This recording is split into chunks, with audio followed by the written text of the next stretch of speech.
tayo sa Tadio Bicon compound. Ito ang binili ako. Nagawa ko yan. Ayan, palit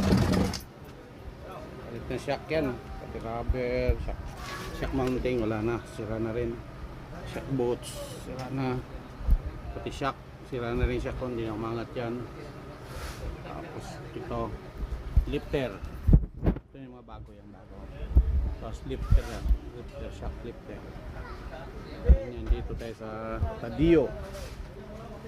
So may malapit sa Isim Valenzuela. Ano pa? Bak pala.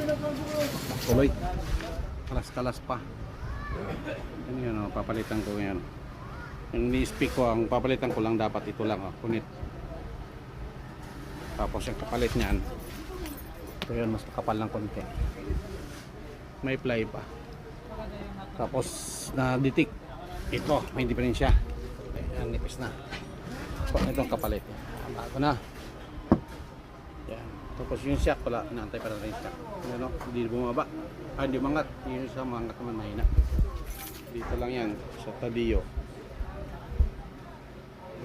Rubicon compound ba to? Sa Tadio, Valenzuela. Malapit sa SM Valenzuela.